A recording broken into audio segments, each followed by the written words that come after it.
അപ്പോൾ എക്സാം ഇതാ നമ്മുടെ മുന്നിൽ അടുത്തെത്തി കഴിഞ്ഞാൽ അല്ലേ, വളരെ കുറച്ച് ദിവസം മാത്രമേ ഉള്ളൂ, എല്ലാവർക്കും അറിയാം, എല്ലാവരും ഇത് പറയുന്നുണ്ട്. അപ്പോൾ ഞാൻ വീണ്ടും അതത് പറഞ്ഞ് നിങ്ങളെ ബോറടിപ്പിക്കുന്നില്ല. പക്ഷേ പറയാനുള്ള കാര്യം, എല്ലാവരും പറയുന്ന കാര്യം തന്നെയാണ്, നന്നായിട്ട് പഠിക്കുക, ഇനിയുള്ള സമയം നിങ്ങൾ ശരിയായ രീതിയിൽ ഉപയോഗിക്കുക കേട്ടോ. അപ്പോൾ മക്കളെ, ഇന്ന് ഞാൻ വന്നിട്ടുള്ളത് മാഗ്നറ്റിസം ഇലക്ട്രിസിറ്റി, കാന്തികതയും വൈദ്യുതിയും എന്ന് പറയുന്ന നമ്മളൊരു ചാപ്റ്റർ ഉണ്ടല്ലോ, വളരെ അടിപൊളി ചാപ്റ്ററാണ്. അപ്പോൾ ഈ ഒരു ചാപ്റ്ററിൽ നിന്നുള്ള വളരെ പ്രധാനപ്പെട്ട ചോദ്യങ്ങൾ നിങ്ങൾക്ക് പറഞ്ഞു തരാൻ വേണ്ടിയിട്ടാണ്. ഈ ചോദ്യങ്ങൾ ചോദിക്കാതെ ഒരിക്കലും ഈ ഒരു ചാപ്റ്ററിൻ്റെ ക്വസ്റ്റ്യൻ പേപ്പർ കടന്നു പോകില്ല. അത്രയും ഇമ്പോർട്ടൻ്റ് ആയിട്ടുള്ള ചോദ്യങ്ങളാണ് ഇനി നമ്മൾ ഡിസ്കസ് ചെയ്യാൻ പോകുന്നത് കേട്ടോ. അപ്പോൾ നമുക്ക് നോക്കാം. ഫസ്റ്റ് ക്വസ്റ്റ്യൻ ആണ്, നമുക്ക് മാഗ്നറ്റിക് ഫീൽഡ് ലൈൻസിൻ്റെ ഒരു ചിത്രം തന്നിട്ടുണ്ട് അല്ലേ. അതായത് രണ്ട് കാന്തങ്ങൾക്കിടയിലുള്ള ഫീൽഡ് ലൈൻസ് ആണ് ഇവിടെ നമുക്ക് തന്നിരിക്കുന്നത്.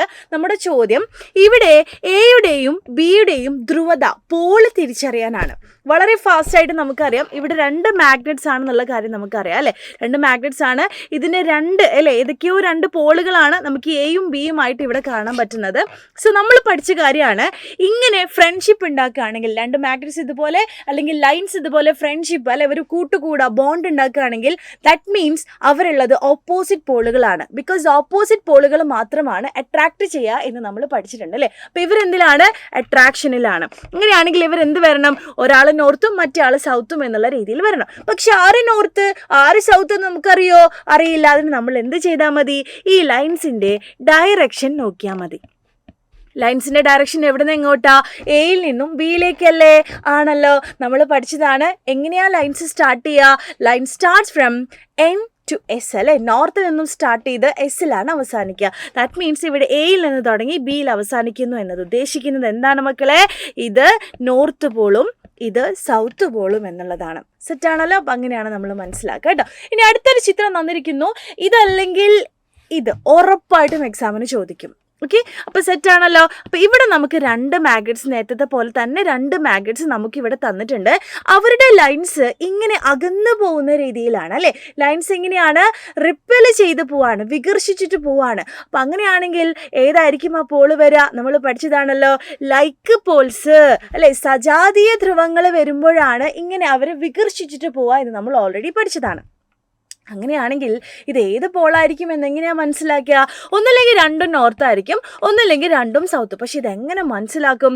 അതിനാണ് നമ്മുടെ ലൈൻസിൻ്റെ ഡയറക്ഷൻ നോക്കുക എന്ന് പറയുന്നത് കേട്ടോ. നോക്കൂ, ഈ ആരോ നിങ്ങൾ ശ്രദ്ധിച്ചാൽ മതി.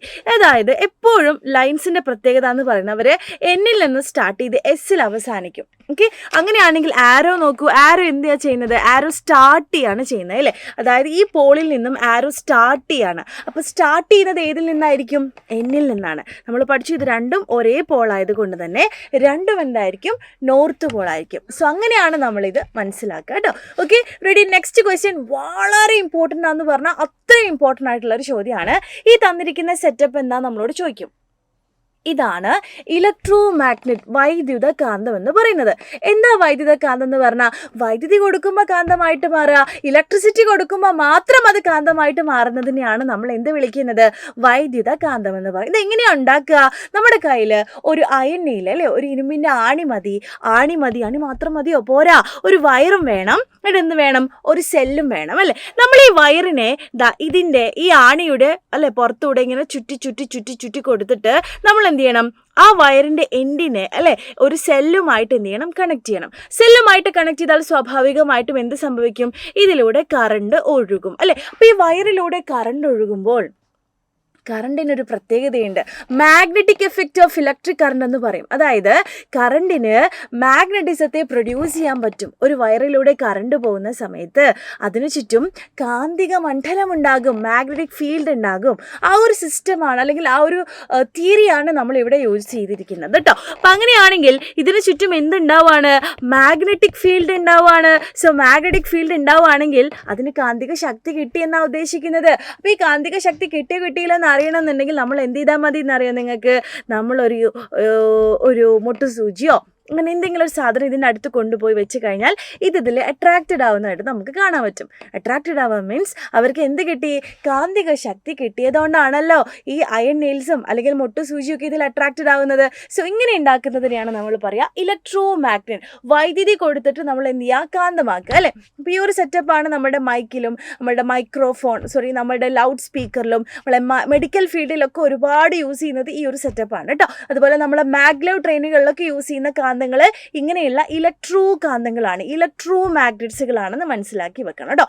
ഓക്കെ, പിന്നെ അതുപോലെ തന്നെ മെയിനായിട്ട് യൂസ് ചെയ്യുന്നതാണ് നമ്മളെ നാട്ടിലൊക്കെ ചില സ്ഥലങ്ങളിൽ വേസ്റ്റ് ഒരുപാട് കൂട്ടിയിട്ടുണ്ടാവും അല്ലേ. അപ്പോൾ അതിൽ പല ടൈപ്പ് വേസ്റ്റുകൾ ഉണ്ടാകും. ഇലക്ട്രോണിക് വേസ്റ്റുകൾ ഉണ്ടാകും, ഫുഡ് വേസ്റ്റ്, പ്ലാസ്റ്റിക്, അങ്ങനെ പല പല പല വേസ്റ്റുകൾ ഉണ്ടാകും. അപ്പോൾ നമുക്ക് അതിൽ നിന്നും ഇലക്ട്രോണിക് വേസ്റ്റുകൾ നമുക്ക് സെപ്പറേറ്റ് ചെയ്യണം എന്ന് വിചാരിച്ചു. അല്ലെങ്കിൽ മെറ്റൽസ് ഒക്കെ ഉണ്ട്, ഈ മെറ്റൽസിനെയൊക്കെ നമുക്ക് സെപ്പറേറ്റ് ചെയ്യണം. നമുക്ക് എന്ത് ചെയ്യാൻ പറ്റും? അതിന് നമുക്ക് ഇലക്ട്രോ മാഗ്നറ്റ്സ് ഉപയോഗിക്കാം. അതായത് നമ്മുടെ ക്രെയിനിലൊക്കെ നമ്മൾ എന്ത് ചെയ്യും, ഇതുപോലെ ഇലക്ട്രോ മാഗ്നറ്റ്സ് ഉണ്ടാക്കിയിട്ട് നമ്മൾ ആ വേസ്റ്റിൻ്റെ കൂമ്പാരത്തിലേക്ക് ഇതങ്ങോട്ട് ഇറക്കി കൊടുക്കും. അപ്പം മെറ്റൽസ് അല്ലേ, അതുപോലെ ഇലക്ട്രോണിക് വേസ്റ്റുകളൊക്കെ നമ്മളെ ക്രെയിനിൽ അങ്ങോട്ട് ഒട്ടിപ്പിടിക്കും. കാരണം എന്താ, ക്രെയിനിൻ്റെ അറ്റത്ത് എന്ത് ചെയ്യുന്നത്, കാന്തമായിട്ട് മാറിയിട്ടുണ്ട് നമ്മൾ വൈദ്യുതി കൊടുത്തപ്പോൾ. അപ്പോൾ എല്ലാം കൂടെ അതിൽ ഒട്ടിപ്പിടിക്കും, വേണ്ടാത്ത വേസ്റ്റുകൾ അവിടെ കിടക്കും ചെയ്യും. To separate the magnetic materials from non magnetic materials എന്ന് നമ്മൾ പറയാറുണ്ട് കേട്ടോ. അപ്പോൾ ജസ്റ്റ് മനസ്സിലാക്കി വെച്ചാൽ മതി. ഇതെന്തിനാണ് യൂസ് ചെയ്യുന്നത് ചോദിച്ചാൽ നിങ്ങൾക്ക് എഴുതി കൊടുക്കാമല്ലോ. ഇനി അതൊന്നും പറയാൻ അറിയില്ലെങ്കിൽ നിങ്ങൾക്ക് പറയാം, മെഡിക്കൽ ഫീൽഡിൽ മാഗ്ലവ് ട്രെയിനുകളിലൊക്കെ ഇത് യൂസ് ചെയ്യുന്നത് എഴുതി കൊടുത്താൽ മതി. Okay, ready. അങ്ങനെയാണെങ്കിൽ ഇത് നോക്കുക, എന്താ ചോദ്യം? ചിത്രത്തിൽ സൂചിപ്പിക്കുന്ന സംവിധാനം എന്തെന്ന് ചോദിച്ചാൽ അതാണ് ഇലക്ട്രോ മാഗ്നറ്റ്, വൈദ്യുതകാന്തം നമ്മൾ എഴുതി. അടുത്ത ചോദ്യത്തിലേക്ക് നിങ്ങളൊന്ന് നോക്കിക്കേ. Write 2 methods to increase the strength of this arrangement. ഈ ഒരു സംവിധാനത്തിൻ്റെ ശക്തി കൂട്ടാൻ വേണ്ടി നിങ്ങൾക്ക് എന്തെല്ലാം കാര്യങ്ങളാണ് ചെയ്യാൻ പറ്റുക? എന്തെല്ലാം കാര്യങ്ങൾ ചെയ്യാൻ പറ്റും? നമ്മളിവിടെയുള്ള കറണ്ട് കൂട്ടി കൊടുത്താൽ മതി. നമ്മൾ കറണ്ട് കൂട്ടി കൊടുക്കുമ്പോൾ ഈ വയറിലൂടെ ഫ്ലോ ചെയ്യുന്ന കറണ്ട് ഭയങ്കരമായിട്ട് കൂടുമ്പോൾ അത്രയും ശക്തിയുള്ള മാഗ്നറ്റിക് ഫീൽഡാണ് ഇവിടെ പ്രൊഡ്യൂസ് ചെയ്യുക. അപ്പോൾ എന്ത് ചെയ്യും, അവിടെ ഉണ്ടാകുന്ന കാന്തിക ശക്തി കൂടും. ഇനി അതേപോലെ തന്നെ നമ്മൾ ഉപയോഗിക്കുന്ന ഈ ആണി ഉണ്ടല്ലോ, ഈ ആണിൻ്റെ വണ്ണം കൂട്ടി കൊടുത്താലും അവിടെയുള്ള മാഗ്നറ്റിക് ഫീൽഡിൻ്റെ സ്ട്രെങ്ത് കൂട്ടാൻ പറ്റും. ഇനി അത് മാത്രമല്ല, ഇവിടെ നമ്മളിങ്ങനെ ചുറ്റി കൊടുത്തിട്ടുണ്ട് അല്ലേ. ഇങ്ങനെ ചുറ്റുകളുടെ എണ്ണം കണ്ടോ നിങ്ങൾ? ഇങ്ങനെ ഈ ചുറ്റുകളുടെ എണ്ണം കൂട്ടിക്കഴിഞ്ഞാലും അവിടെയുള്ള മാഗ്നറ്റിക് ഫീൽഡിൻ്റെ സ്ട്രെങ്ത് നമുക്ക് കൂട്ടാൻ പറ്റും. ഓക്കെ, അപ്പോൾ അത്രയും കാര്യങ്ങൾ എന്ത് ചെയ്യുക, നിങ്ങൾ മനസ്സിലാക്കി വെക്കുക കേട്ടോ. ഓക്കെ, റെഡി ആണല്ലോ? അപ്പോൾ ഇതൊക്കെ വളരെ ഇമ്പോർട്ടൻ്റ് ആയിട്ടുള്ള ടോപ്പിക്കുകളാണ്. നിങ്ങൾ ഒരിക്കൽ പോലും ഇത് മിസ്സാക്കാൻ പാടില്ല. Okay, ready. സോ അങ്ങനെയാണെങ്കിൽ ഞാൻ നിങ്ങൾക്ക് ഒരു കാര്യം കൂടെ നിങ്ങളോട് ചോദിക്കുകയാണ്. ഇതും വളരെ ഇമ്പോർട്ടൻ്റ് ആയിട്ടുള്ള ചോദ്യമാണ്.